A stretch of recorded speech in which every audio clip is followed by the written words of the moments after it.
Now I want to kind of switch to the customer service related to the property owner. Sure. And I don't know if you've ever heard it said this way, but a lot of property investors talk about managing the manager. Yeah.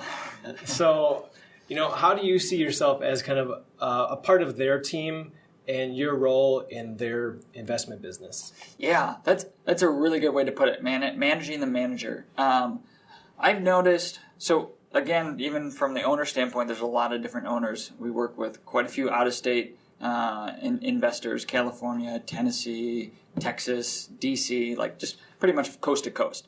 And depending on their relationship with their property, they're going to want different levels of service or different levels of engagement. And so again, I'm not doing it based on how large their property is and how much they're paying me. I'm going to do it based on what they want. And so we have clients that, are in other states that really all I do is I give them a heads up if there's a large maintenance bill coming, and they say, great, thanks for letting us know. And we might have an annual call and just say like, hey, here's what I think the property's doing.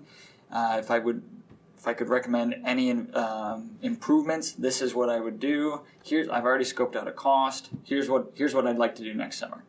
I have other owners who used to self-manage, and so their property, it's a single-family home. We don't make a lot of money on it, but that doesn't matter.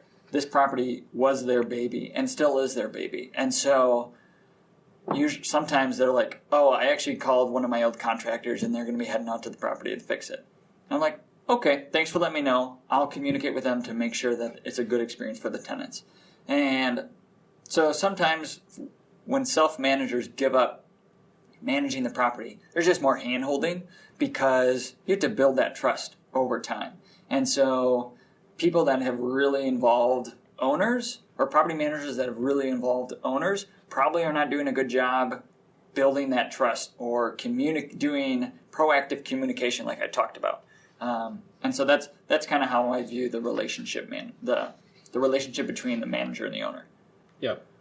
I can totally see that, if somebody has managed their property themselves and then decides to turn it over for whatever reason, they've got totally different expectations because they've got the way that they've done things. Yeah. Yep. So. Yep. And sometimes sometimes it's just not a good way. Like some self-managers don't have a move-in check-in, and there's just kind of this steady stream of turnover after turnover after turnover.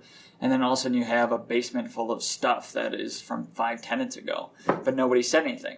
And so sometimes it's like you have to educate them like, hey, that worked.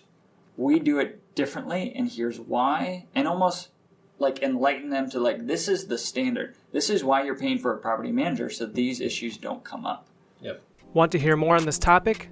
Click the link below for the full episode of Maximizing Your Property Value.